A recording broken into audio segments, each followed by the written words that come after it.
Good morning. I'd like to welcome everyone to the September 12th, 2019 meeting of LaPorte County Sheriff's Merit Board. Please rise for the Pledge of Allegiance.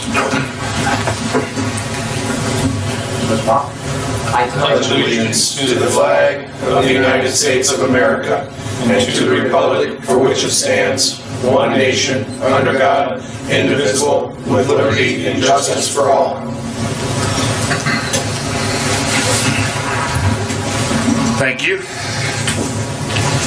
Did all board members receive a copy of the minutes from the August 7th, 2019 meeting? Are there any corrections? Hearing none, do I have a motion to approve? So moved. Have a motion, to have a second? Second. Motion seconded. Any questions? All in favor signify by aye. Aye. Opposed, same.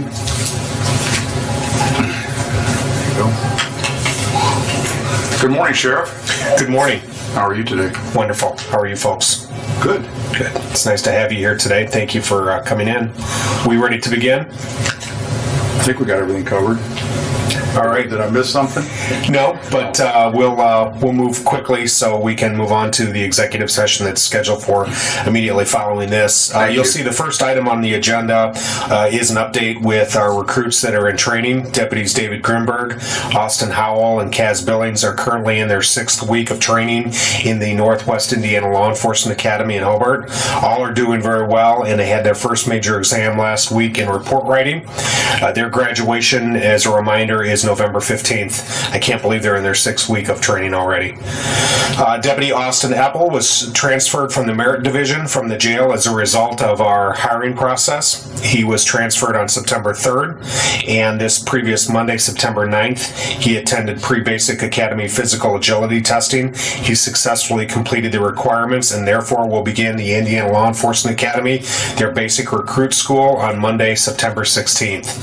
That's a 15-week training academy, and it consists of 600 hours, just like the Northwest Indiana Law Enforcement Academy, and that will conclude on December 27th. And as a reminder, the reason that we have split people going to different academies is because their hiring dates and when we were able to get them into the different law enforcement academies, we wanted to get them in as quickly as possible. So we're glad that we have these 4 individuals that are training, and shortly after the first of the year, they can be out and making a difference here in LaPorte County.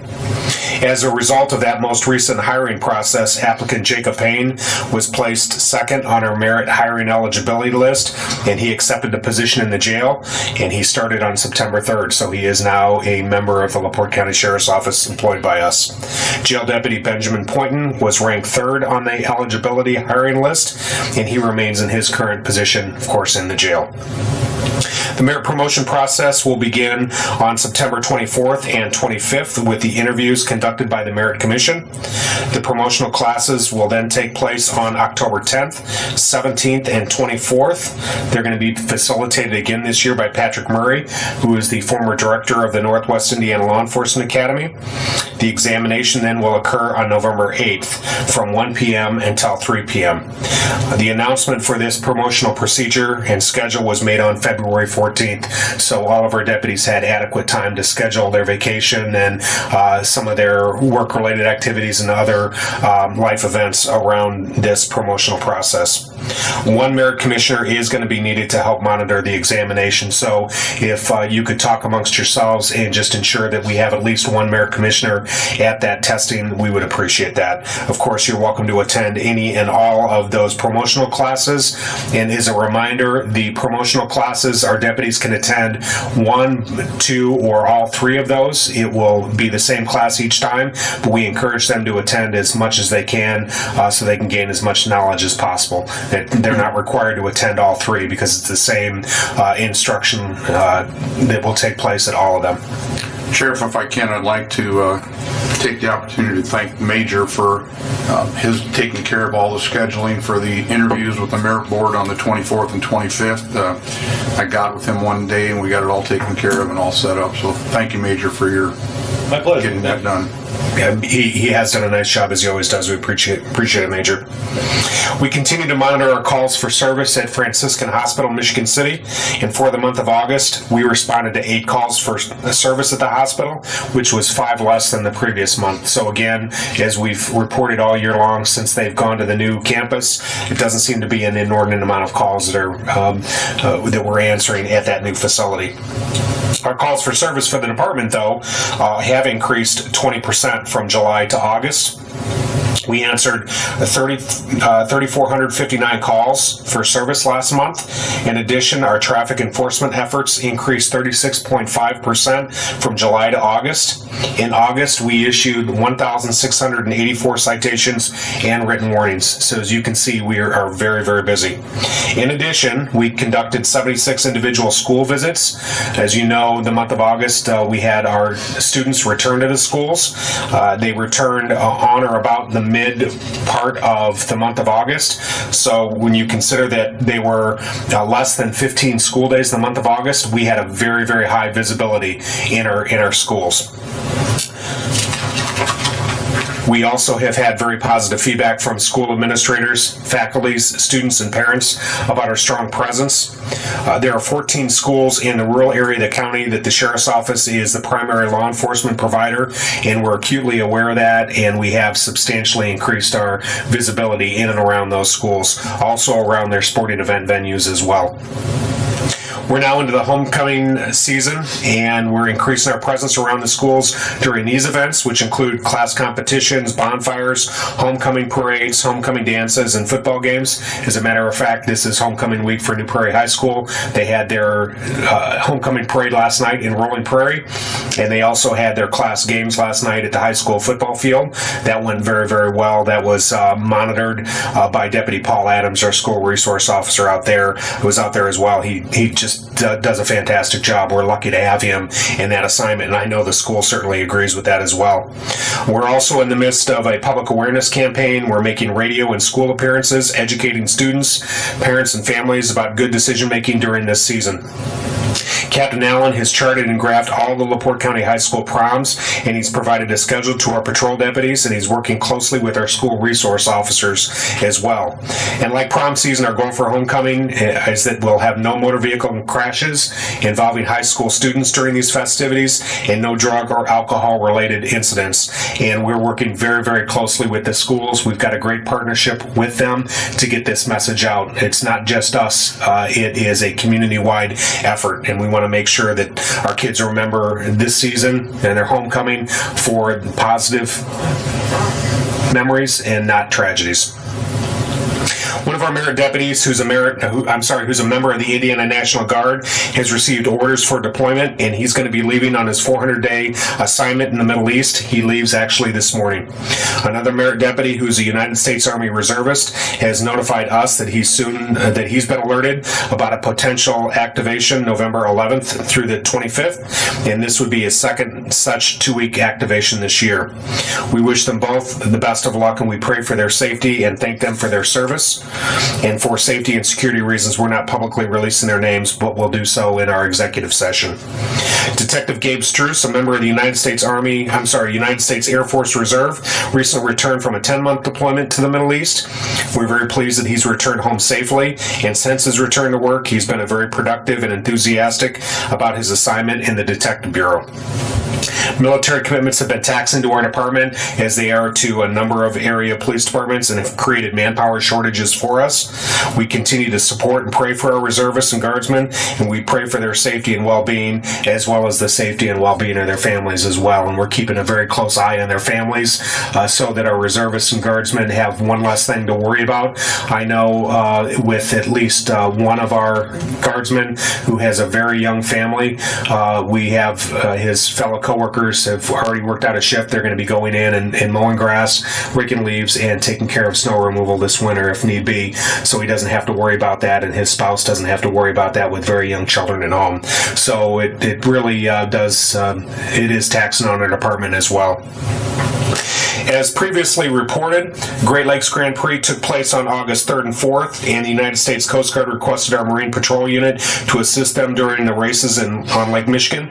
We recently had a post-event debrief, and the Coast Guard was very complimentary of our unit, and they reported how well they worked together and how much they needed us due to their very large venue and the amount of participating race teams and boating spectators.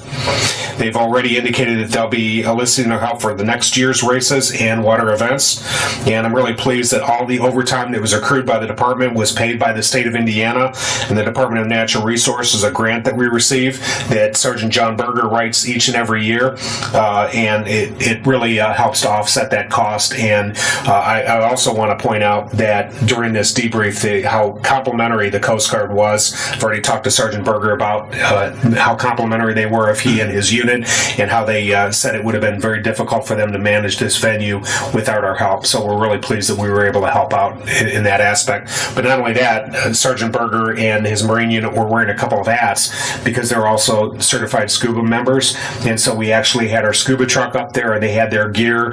Should they be required to get in the water, they were ready to go right there on the venue. So that helped out, fortunately, that their services on the scuba team weren't needed. Sheriff, has anyone, maybe the sergeant can answer this, has anyone looked into the possibility of obtaining a grant to get a more updated boat Marine unit? Would you like to answer that, Sergeant Berger? You want to come up to the podium? Yep.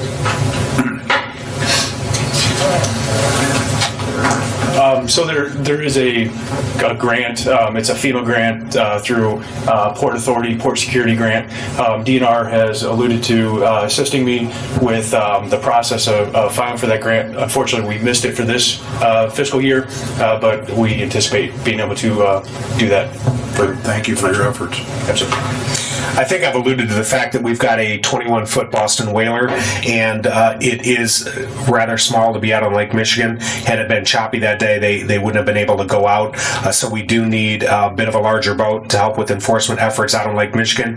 It's a great boat for the inland lakes, whether it be Hudson Lake or Fish Lake, Stone Lake, Pine Lake, and LaPorte, any of those inland lakes. But you get up on Lake Michigan, if you got more than a couple foot chop, it is a little bit hazardous. And the Coast Guard recognizes that as well as some of our limitations. With that said, if it had been too rough, they wouldn't have been able to race on Lake Michigan. But it's always nice to have that boat on Lake Michigan, because when there's a drowning and a recovery, we might take that boat as a diving platform out there. Sometimes they use the Coast Guard boats as a diving platform, but if it's too rough, we can't take that boat out and use it in conjunction with our scuba recovery efforts. The inaugural Bolt for the Heart and 5K benefit run for defibrillators for all police cars in LaPorte County took place this previous Sunday, September 8th in Washington Park. We partnered with Bolt for the Heart organization, which is located in Carmel, Franciscan Health, and Play for Jake Foundation to bring this project to LaPorte County and to host it. There were 250 runners that participated, and I want to add that we were really, really pleased with the number of runners, as was Bolt for the Heart. And they have this run all over the state of Indiana for this very same project to raise funds for defibrillators in police cars. And they said that this was one of the best inaugural events they ever had. For instance, they have a Bolt for the Heart race in Carmel, and I think it averages about 5,000 runners now. It's the largest single-day 5K in the state of Indiana. The first year they had an inaugural Bolt for the Heart in Carmel, they had 41 runners. So the fact that we had 250 really says something for our community.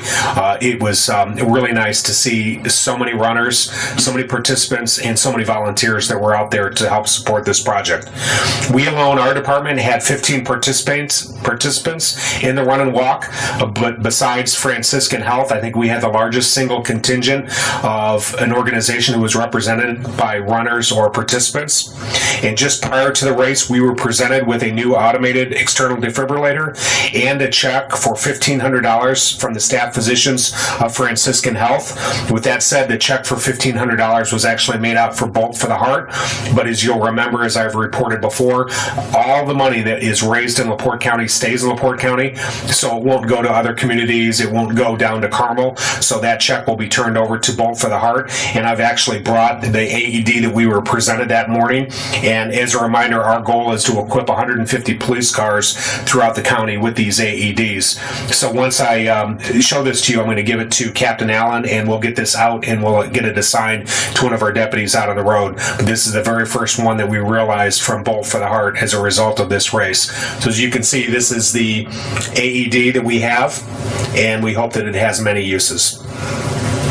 Sheriff, how much do those cost? I think in each individual unit is $3,200. Is that right? Between $2,700 and $3,200, I think. Okay, so we still have a long way to go. We have a long way to go. And also, this is, as I said, it's going to be an annual event because there's going to be reoccurring costs. Not only are we going to have to get replacements, but we'll have to get replacement parts. We're going to have to get a maintenance agreement, so these can be inspected and recertified every year. We have to replace batteries between every 3 and 5 years. And also the warranties and the upgrades. Usually those are the most expensive part of any electronic piece of equipment that you have, and so that will cover the reoccurring annual costs as well. So it's not a matter of having the Bolt for the Heart races, buy all the AEDs, and then be done with it. It's going to be an annual event here in LaPorte County. Again, Sheriff, are there any grants available to help with the cost of those? There could be, but because we partnered with Bolt for the Heart, I don't want to step on their toes. This is something that they feel very confidently that through their fundraising efforts, they're going to be able to provide these to us. The other thing is with grants, we may have to have matching funds, and our goal is to do this without any expense to the taxpayer. So we'd like to see how this goes so far. I'll also tell you that next year we're already talking about, instead of a 5K, do a half marathon. It'll be a precursor to the Chicago Marathon, and they really believe, especially with the sanctioning event for this 5K, because it was put on by a professional organization that came in with the starting, the timing, and the finishing of this event, that they'll be able to attract a number of running groups from the greater Chicagoland area that are going to be participating in the Chicago Marathon, and a half marathon will be a perfect precursor because it's close to the Chicago Marathon, not only geographically, but as far as the calendar and timeline is concerned. So they think they're going to be able to attract a great number of runners from all over the Midwest to a half marathon next year in Michigan City. And I'm going to tell you that it's a beautiful venue in Michigan City. It has so much to offer. It's got great parking in Washington Park, and it could actually be a destination with, say, for instance, the Blue Chip Casino Hotel right there. It's absolutely perfect. It lends itself perfectly for this. In fact, the race organizer said, what a great venue you've got up here in Michigan City for this, and they're confident that they can pull this off. One of the biggest supporters of LaPorte County Sheriff's Office, 5-year-old Lily Grace out of Wanata, held yet another lemonade stand. She's absolutely amazing. She is just, as a 5-year-old, she has got just a dynamic drive. Her most recent stand was at the Hannah Fest, and she raised $1,050 for our Canine program. And that money was recently deposited into our Canine donation account that's managed by the auditor. As a reminder, in June, she hosted a lemonade stand at her home with proceeds going to our Canine program. And that lemonade stand was took place near Highway 30, and she raised $1,500 in a one-day lemonade stand that she donated all of that to the Sheriff's Office Canine program. So we're tickled with Lily Grace, and we've got something exciting planned for her at her school coming up here very soon. What type of stand does she have to give these people? I mean, has it got flashing lights, or that's amazing? She has got such an infectious personality. She's just as cute as a button, and I think it's very difficult to say no to a cute little girl like that who is doing this for such a great cause. There's something about her presence. Her presence just causes people to turn their billfold over to them. She's going to have to get a little credit card machine out there. Wouldn't be a bad idea, maybe. Yeah. We're lucky to have her, and sure. Of course, I've said before, we love it when she comes here. She comes here often to the department. Many times buys us lunch when she comes up here. She runs the halls. She plays ball with us. She plays with their dogs. She loves her dogs. She loves riding the elevator. She loves going up and down the stairs. She loves our wellness center. She loves everything about this sheriff's office, and she knows it as well now as some of us do. So she is just she's a bright spot in our day. We love Lily Grace and her family. All 4 of our canines and their handlers participated in the recent Canine Olympics that was held at Von Lick Kennels near Peru. Our dogs and handlers did very, very well. We're really pleased with their results. More than 250 dogs and handlers competed in this 3-day event. Deputy Jonathan Samuelson in Bosco had a 3rd place finish in a control and command competition. And I think Captain Smythe, who coordinates our canine program, told me that there were 250 entries in that particular competition, and they only rated the top 3 finishers. They would let you know if you finished in the top 5 or the top 10, but he had a 3rd place finish, and that is with canine handlers from all over the Midwest coming to this. Deputy Greer and Argo received a 1st place finish for an interior vehicle search for explosives and a top 5 finish in pursuit and suspect apprehension competition. While attending these competitions, all 4 dogs were recertified for yet another year. At this point, I'd like Captain Allen to come forward. If you can talk about our truck enforcement position that we implemented on the 1st of September. Good morning. The Sheriff's Office recently, over the past couple years or so, has identified a problem area within the county, and that is commercial vehicle traffic that travels through into LaPorte County. One of the ways that we thought that we would be able to combat some of that traffic is if we devoted a single man or female to that position to identify and address violations involving commercial motor vehicles. A couple years ago, we put the wheels in motion aggressively to bring this goal to fruition, and it temporarily had to go on hold because of staffing and personnel manpower levels. So we saw a light nearing several months ago, 5 to 6 months ago, and we put it back on the forefront, and I was tasked with some responsibilities, and I'm here to tell you that in the 5 to 6 months, we've come a long ways. We have identified the deputy. We have sought out the scales. We've taken possession of those scales 2 weeks ago, and we continue to receive additional equipment. The deputy who was selected and identified is Deputy Ryan Elcock, and as the sheriff mentioned, he is currently working a Monday through Friday schedule. He transitioned off of shift work. He came from the afternoon patrol shift, and he is currently in an unmarked Dodge pickup truck that is fitted with additional technology and equipment to help him do his job efficiently. Within the past week, he's already begun to put some of this technology and tools to good use. Yesterday, he put his first commercial motor vehicle out of service for a permit violation and an oversized violation as well. And talking with Deputy Elcock, he told me that the driver had indicated to him he was trying to avoid the scales along 94, and he initially was stopped for a speeding violation along US 20. The goal of this position is to, the Sheriff's Office administration often fields complaints of what we are considering hot spots. Right now, we know where our hot spots are. One of them, which is the 2 and 20 dog bone interchange project that's going on in the northeast part of the county. Deputy Elcock has been deployed to that area, and he's targeting these commercial motor vehicles in this stretch of roadway and along the surrounding roadways for any commercial vehicles that may be bypassing the detours. And coincidentally, yesterday afternoon about 2 p.m., there was a motor vehicle crash involving a commercial motor vehicle in the construction zone of the dog bone project that he responded to and assisted the patrol units on. So moving forward, we recognize that we need to properly train Deputy Elcock. So I've been in communication with the Commercial Motor Vehicle Division out of the Indiana State Police in Indianapolis, and they've graciously offered to host him at a upcoming scales and measures training down at one of the posts around Indianapolis. So he'll be taking all his equipment down there, and they will be going through a class, and if I'm not mistaken, there's going to be some practical exercises as well. We had scheduled last week that he was going to shadow some troopers that are assigned to a local squad of commercial vehicle enforcement out of Lowell with the state police, but that didn't happen, so we're working maybe towards that next week.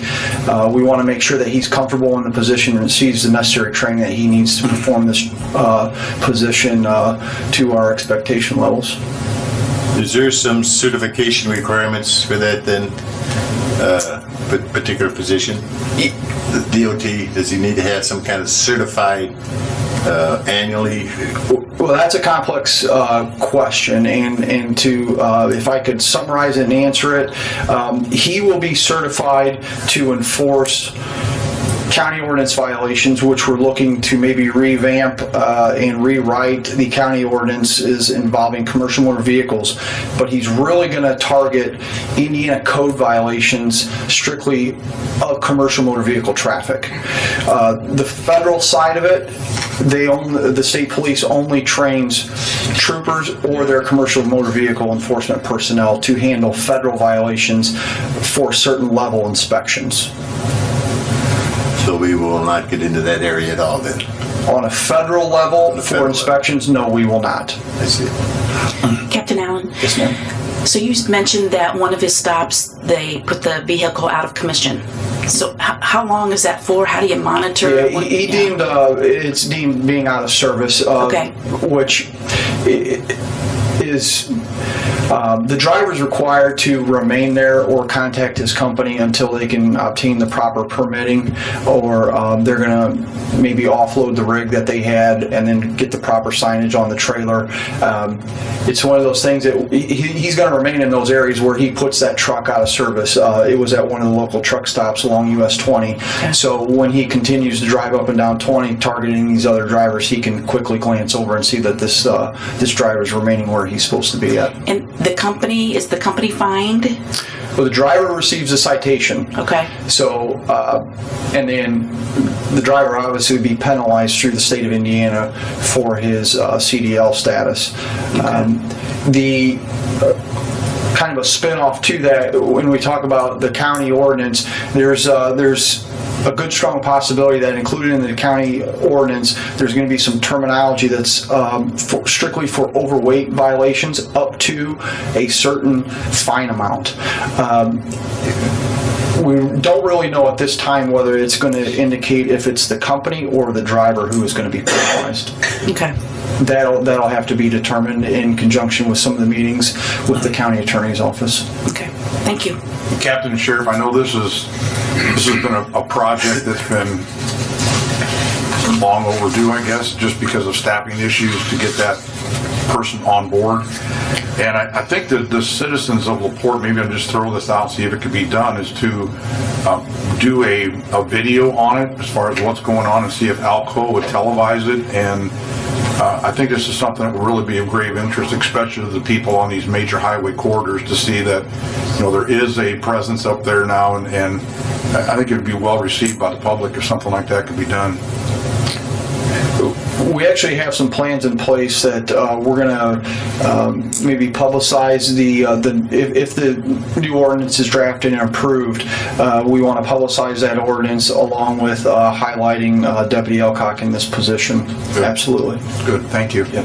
I want to point out too, the main goal, if you remember, is to protect our county roads, because we're having extreme overweight truck traffic traveling down our county roads, eroding those roads, and we want to protect that infrastructure that we have, not to mention our bridges as well. We know that there are trucks that are way, way, way overweight that are going over those bridges, the area of 2 and 20, and there are 4 or 5 county roads up there between 2 and 20 that are greatly affected by this. And there's not a day that goes by that we don't get several complaints from people that live along that stretch complaining about the commercial motor vehicle traffic going through there. It's too big, it's traveling well in excess of this posted speed limit and disregarding the traffic control devices. One example would be at Oak Knoll Road and 500 East, where they disregard the stop sign there and just go right through and nearly cause collisions up there. But also, with as many railroad crossings as we have in LaPorte County, at any given time we may have a number of crossings that are closed that affect commercial motor vehicle traffic. And rather than take the state designated detour route that these commercial motor vehicles are required by law to do, and these are trucks that are passing through the county. usually. We're not targeting trucks that are making local delivery or local pickup. Certainly, in most cases, those would be exempt. Not exempt from running overweight, but we can't enforce no truck traffic because they're making a local delivery. But these are trucks that are passing through LaPorte County that they don't care that they're eroding our roads and maybe knocking down mailboxes because their loads are too big, or causing lawn damage or culvert damage or bridge damage. Those are the types of vehicles that we're trying to target to make sure that they're adhering to that official state detour route. With this truck yesterday that Deputy Elcock stopped, I saw pictures of it, and it was an oversized load. It was a very wide load, and it may have been hard pressed to get through that construction site, and it wasn't properly placarded, and it was hanging well over each side of the flatbed trailer. Not to mention the fact that I think it was overweight as well. And the driver knew that he was evading those scales because he didn't want the state police, the Commercial Motor Vehicle Enforcement Division, to see that it wasn't properly placarded and that it was well oversized, and he didn't want to get stopped and have enforcement action while he didn't bank on the fact that we would have someone in enforcement out in that construction zone and monitoring our county roads that happened to see him come through there, and so he was taken out of service. To answer the question earlier, now the Department of Transportation will see that he's received a citation against his CDL, and they very well could do an audit on him and the company as a result of this also. So there may be some administrative action that is taken subsequent to the stop by Department of Transportation on the federal level. On this new evaluation of the ordinance and what have you, is there going to be some consideration towards agricultural? Yeah, there is going to be an agricultural clause in there. We're very acutely aware that we have a large agricultural community here in LaPorte County, and there will be terminology contained within the ordinance. Okay, we'll give them consideration during the harvest times and what have you on some of these roads. Yeah, that's correct. There will be terminology that is contained within the ordinance about agriculture. It's good news, Tom. Keep in mind that that's a local delivery too. Local delivery and pickup. Yeah. What we don't want to see are trucks that are in excess of 100,000 pounds traveling down county roads. Even though they be agricultural purposes, they're still required to follow certain weight limits as well on the county roads. Absolutely. So there will be, terminology that's contained for agricultural purposes, but not for in excess, for example, of 110,000 pounds. Depending on the axles. Absolutely. Yeah. Thank you, Captain. Thank you. Thank you, Captain Allen. The next item is a request for approval of the consulting agreement for pension and employee benefits between the LaPorte County Sheriff's Office, the Merit Pension Board, the Merit Board, and M.A. Dilson Associates. This agreement is a renewal of our consulting agreement that will be effective between January 1st, 2020 and December 31st of 2020. If it's approved by the Merit Board, the agreement will also then need to go to the LaPorte County Board of Commissioners for their approval. So I'd like to bring this forward, and I can provide it to you, and you can take a vote as to whether or not you support it and then sign it. Please, thank you. Same kind of money? Yes. It is? That doesn't change.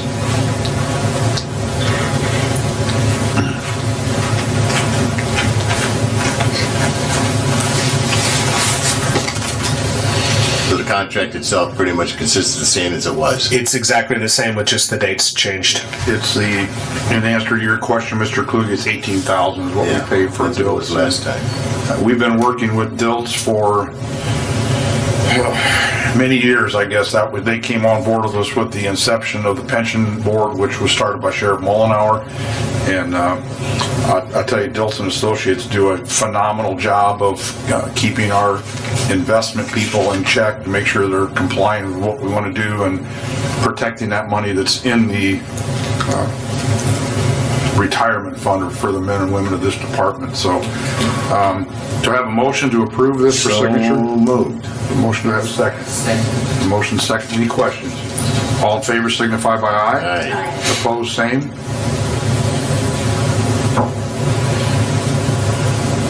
Thank you. I'll send that then to the county attorney for review and ask that we get on the agenda for the county commission for their review and ultimate approval.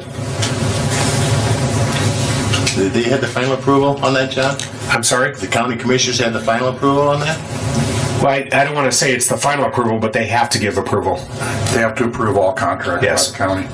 Okay, so then It's always nice to go to them and say that all the other entities have agreed to it and we're bringing it to you for your consideration, rather than go to them and say, well, we haven't discussed it or approved it yet. Oftentimes their decision may be based upon whether or not we find it acceptable. okay. I also would like to remind everybody before we get to letters of commendation that September 21st is the 39th anniversary of the death of Neil Thompson. Deputy Thompson was killed in the line of duty September 21st, 1980.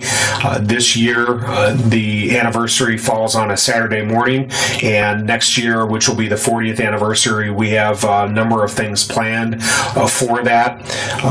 But we ask that everybody at 10 a.m. on September 21st take a moment of silence. That's the exact moment that he was killed. And if you'll just reflect at home or wherever you might be about the events that occurred 39 years ago, and about the life and the difference that Neil Thompson made, the sacrifice that he made, and the sacrifice that his family made on that date and time. I'd like to move forward to the letters of appreciation and commendation. The first one is from Dr. Sandra Wood, who's the superintendent of the Metropolitan School District of New Durham Township. Sheriff Boyd, I just want to take a moment to reach out to you and let you know that Deputy Gary Biggs is off to a fantastic start here at Westville. Just as a reminder, he's our school resource officer out there. Today we had a very difficult situation in our elementary school involving a protection order which had been filed against the father of two of our students who did not know that the order prohibited him from contacting his children. I was absolutely blown away by how Deputy Biggs handled the situation. He spent a great deal of time listening, making phone calls on the father's behalf, and mediating between the two parties so that we could all come to a mutual understanding of the limits of the order and the implications for the children. I am now going into my 7th year of working with a school resource officer as a school administrator, and I have never experienced such a level of professionalism, concern, and determination to support all parties as Deputy Biggs displayed. At one point, he moved across the room to embrace his father as he broke down crying upon hearing that he could not have contact with his children. This is exactly what we have needed in a school resource officer, and I am very appreciative of your commitment to ensure that our partnership is successful. Thank you so much for all that you and the Sheriff's Office have done for us. Sincerely, Dr. Sandra Wood, Superintendent. That certainly doesn't surprise us at all. One of the most empathetic people that I've ever met in all my life is Deputy Gary Biggs, and he lends his personality and skill perfectly to this position of school resource officer. The next is an email of appreciation from Sergeant Kevin Ulam concerning his life-saving efforts and CPR, bless you, administered by Deputy Trey Masterson at a residence in which an individual was in full cardiac arrest. Dear Sheriff, this morning at approximately 4 a.m., Deputy Masterson, Sergeant Arnold, and EMS were summoned to a home located on County Road 125 North near the Porter County line for a mail that was possibly expiring.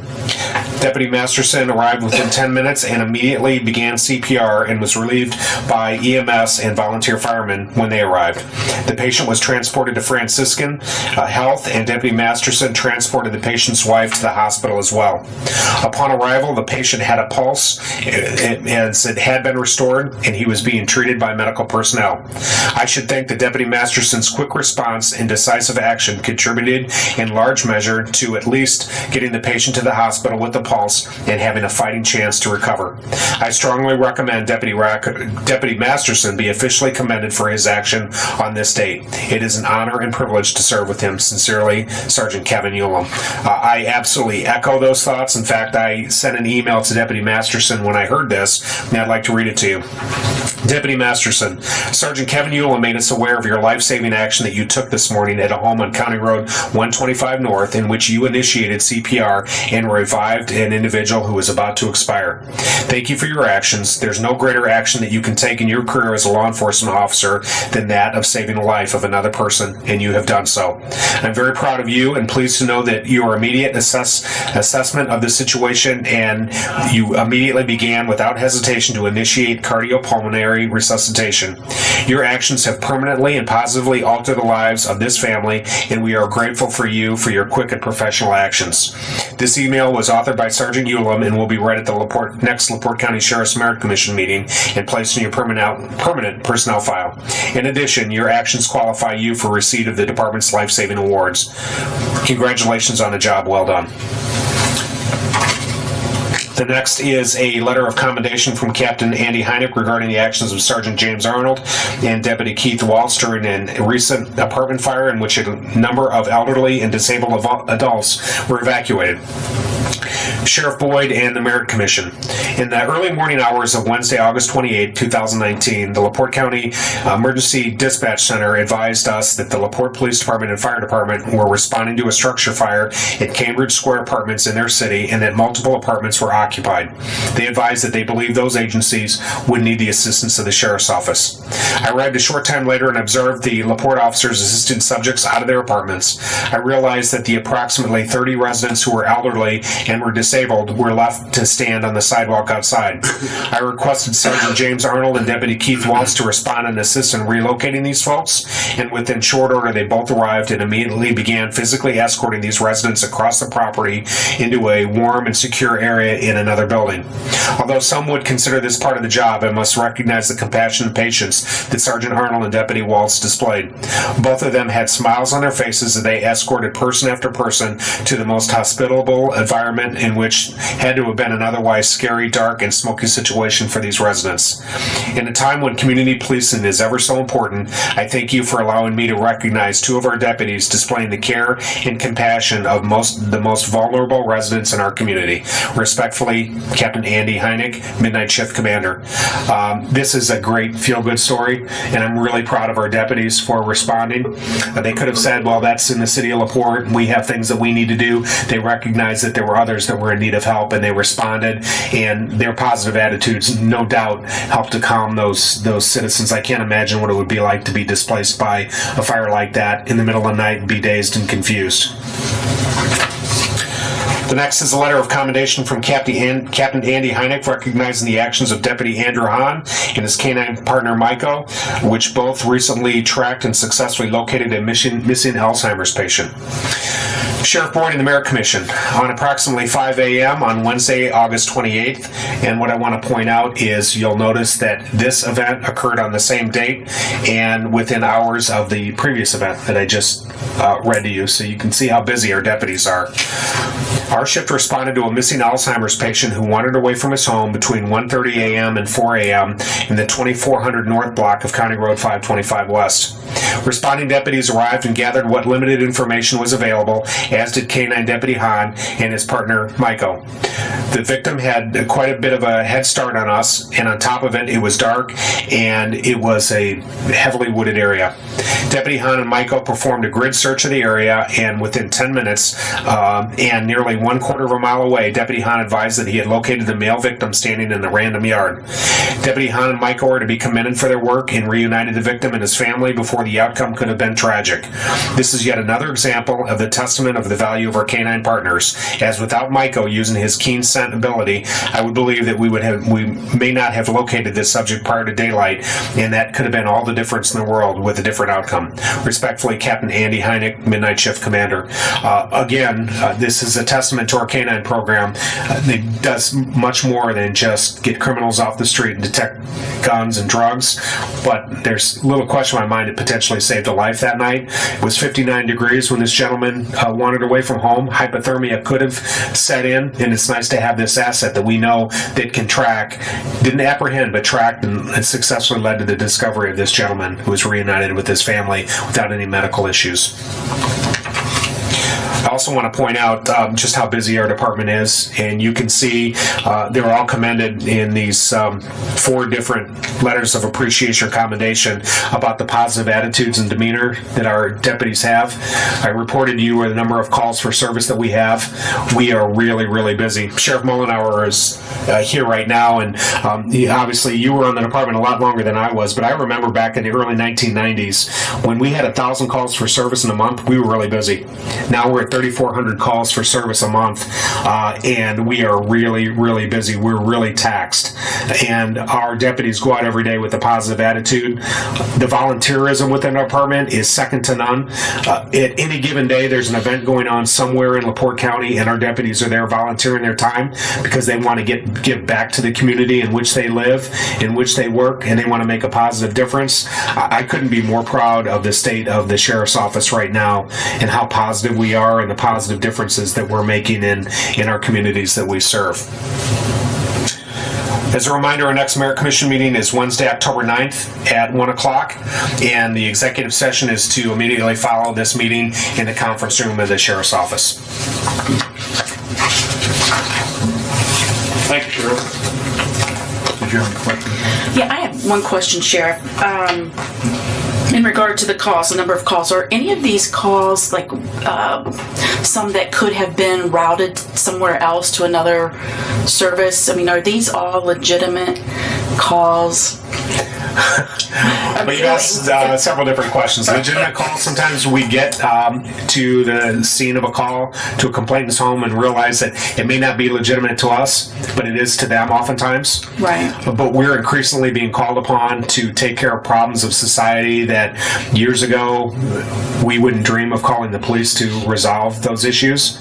Obviously, everybody now has a cell phone and they're not hesitant to call, so we're responding to a number of calls for reckless driving, erratic driving, and people have the opportunity to instantly call 911 and report an instance, whereas before they'd think, well, it's going to be 20 minutes before I get to a phone, and they're just going to forget about it.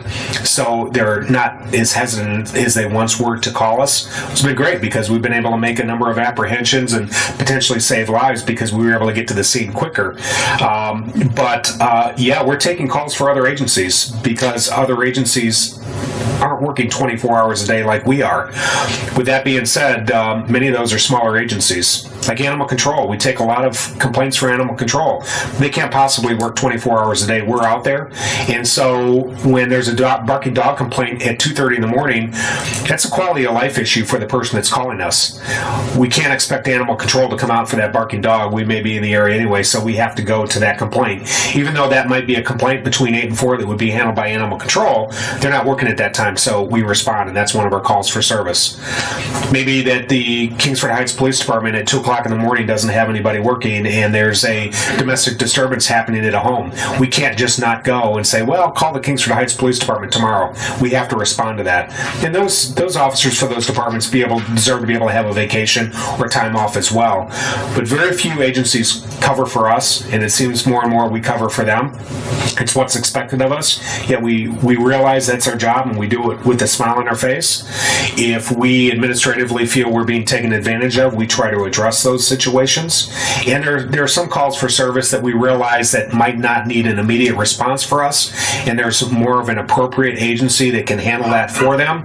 For instance, if someone calls us at 2 o'clock in the morning and they reside in, say, Kingsford Heights or Westville, and those agencies don't have someone working, and it's not a priority call for service. In other words, it may be an attempted fraud that was perpetrated overseas, and this happened a month ago. We may say when the Kingsford Heights Police Department comes on at 7 in the morning, we'll have one of them call you and they can address that situation. And they may do the follow-up. We may do an immediate response to that, but we try to do our best to filter those. But if there's a 911 call, we go and we assess the situation as to whether we need to provide services or not. Very good. Thank you. My point would be that is there anything that we could educate the community or attempt to educate the community on? And it sounds like there's just no way. It's hard to educate common sense sometimes. Common sense isn't always so common. But sometimes what might be an emergency to one person isn't an emergency to others. And we realize that. And for many people in society, they may only have 1 or 2 contacts with law enforcement in their entire lives.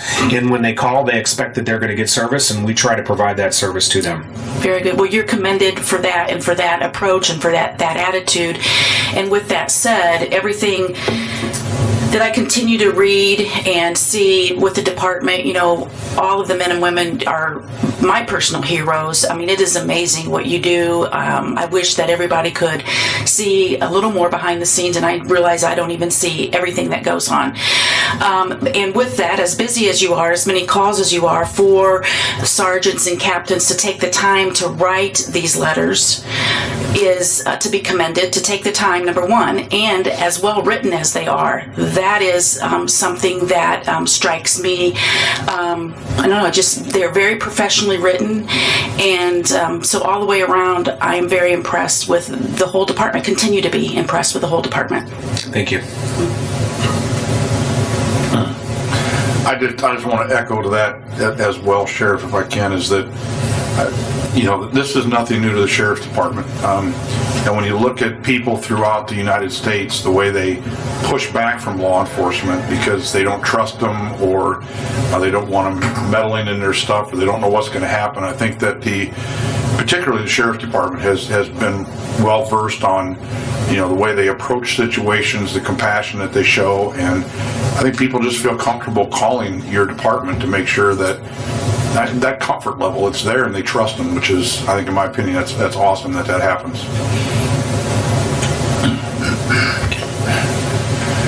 Are there any comments from the floor?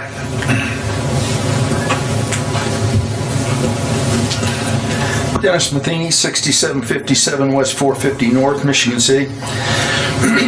One thing I'd like to ask is if you could please give the names at the beginning of the meeting. This is the first one I've been at, and I don't know some of these people, so I'd certainly appreciate if you could do that. The other thing... The people on the board, Mr. Matheny? Yes, sir. Okay. I would appreciate it. Maybe you don't have to do it if you have all sheriff's people here or elected officials, but as a public person, I don't know, and this is the first meeting I came to, so I certainly would appreciate it. Item number 8. I was in the military myself, and I have to ask, I used to go to meetings in Michigan City, and they paid the individual officers when they went on call here. Sheila Brilson at the time was mayor, and she got that passed. Do you do that here in the county? Do they get paid from the county as well as... They do, pursuant to the county government employee handbook. They are paid for 36 days annually when they're at military leave, and after that, their position is protected, but they're also being paid by the military as well. So after their 36 working days, not 36 straight days, but if they're on a 4-2 schedule, they'd be paid for their 4-2 schedule up to 36 days. Then they are no longer paid, but are paid by the military. Sure. I think that's... And I think that's actually 8 or 10 more days than what's required by the federal government. Okay. I don't have a problem with that. They're serving our country, and I think it's great. Between number 12 and 13 on your list, it was discussed about the overweight truck, and it wasn't on the list, but it was discussed. Why? I guess what I have a question is we have a truck, we have the scales, right? And we have an individual doing that. And my question is, if it's a violation of the state to be overweight, isn't that a violation of the county? And shouldn't we ticket them and fine them and go to court with it? I don't know who can answer that. Not necessarily, because in many cases the county ordinance is more restrictive than the state ordinance. However, if it's not posted, many of our county roads aren't posted, even though there's an ordinance, if it's not posted, it reverts back to the Indiana code. But we're still able to ticket the driver. Yes. We're just not able to fine the company for the overweight. Well, we could for the state violation, but not the ordinance violation if it's not posted. Because I know these trucks today, just before I came here, there was one coming down 450 North, and he was a UPS driver, and it was a semi-truck. And I know 450 North cannot handle that kind of load, just my opinion. And I'm not a police officer, and I don't have scales. I just don't normally see them come down the road. And it's not bad now when it's dry, but in the spring and the fall when you got water, that's tough. I have one other thing. Sorry I'm taking so much time.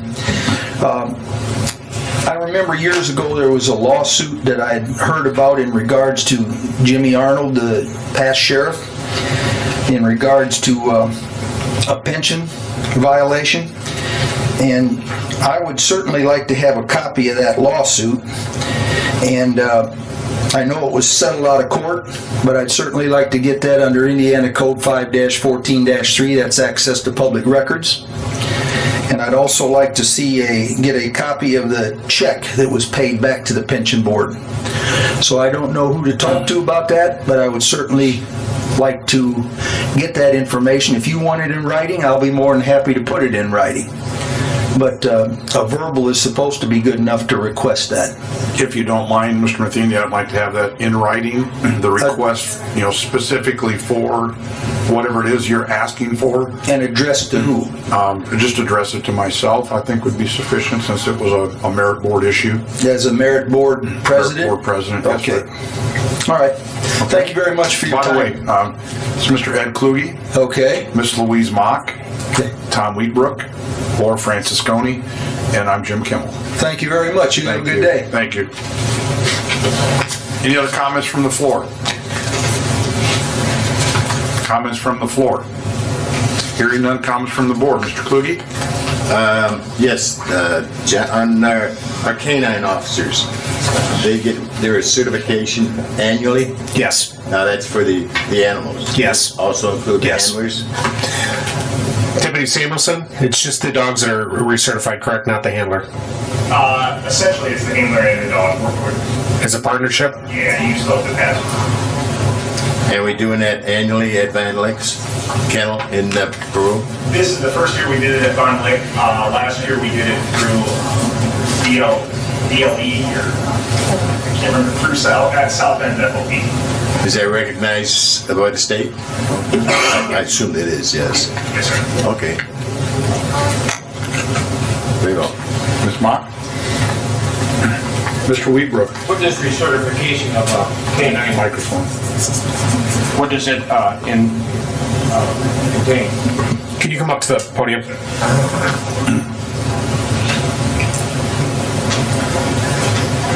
So this year, it actually it involved patrol. We certified in patrol as well as the narcotics and for Deputy Greer, the bomb detection. Last year, we only did the narcotics certification, which is what was offered through the company we went through last year. This year, we went back to Von Lake, which, as you guys know, that's where 3 of our 4 dogs were purchased from and trained at. So it kind of just goes hand in hand with the training we received there to certify with them. So basically, when myself, Deputy Morris, Deputy Hahn, Deputy Greer went down last month, we met at one of the training facilities. There were 5 odors, or for the narcotics dogs, the 5 odors that were certified to detect were put out in rooms. We don't know what the locations are. Basically, your dog has to alert, show a positive alert. You have to confirm with your instructor that your dog positively alerted. If you get a false sit, basically where the dog sits and there's no odor, you would not certify. None of our dogs had any issues. They all certified with flying colors on that aspect.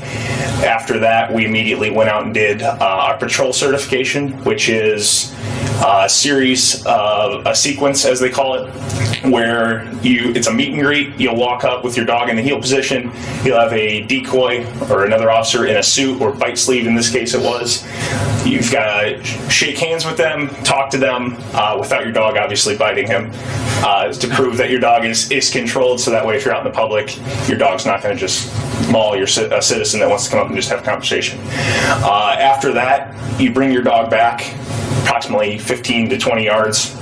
Walk up, you're going to leave him back there, walk up to the same decoy, going to do a pat down of them, and then after that, your dog's shouldn't break, which none of our dogs had problems with that again. You step to the side of the decoy and you have to do what's called a call by. You have to call your dog to the heel position and he cannot engage the decoy. Then you take him back to the start position again, all the while not engaging the decoy. same spot, 15, 20 yards away from the decoy. You're going to send your dog. You have to call him back or make him lay down. Basically, he's just got to break focus. You got to, for Bosco, I make him lay down between me and the bad guy because I don't want him to lose that ground he already gained. Then, as long as he does that, you send him for the bite. And then the final stage of that is the dog verbally outing from the bite, just to show that control that if you do have to apprehend a suspect, you're not going to cause unnecessary damage. And that's the certification. Appreciate that. 250 participants in this? I believe so, approximately. How many were law enforcement and how many was military? Any idea? There's a lot of, at Fond Lake, they're big in the bomb detection dogs for the military. So there was probably, I would say approximately 30 to 40 members of the military there with their bomb dogs. And then there were some people from the private sector, do private security, things like that, or private training. There was a lady that's actually, she has her own training facility. She won probably 15 awards. One of the best trained dogs I've ever seen, but that's what she does full time. She actually trains Indy Metro's Canine unit. So when you get the certification, does that include the bombs, the drugs, or did they focus on any one particular thing? So for our certification, the three of us that have narcotics dogs, it's dual purpose. So patrol and the 5 narcotics: heroin, meth, cocaine, MDMA, and marijuana. For Deputy Greer, I can't name all the stuff that Argo is trained to alert in because it's ever changing. He was just at some training this week to expand that knowledge a little more and imprint some more odors. I would assume he's in the high 20s in the odors that he's trained to detect. Is that right? Yes. Outstanding. Deputy Samuelson, just want to say congratulations on your 3rd place finish for Control and Command, right? Yep. Yeah, and let Bosco know we congratulate him too. I will.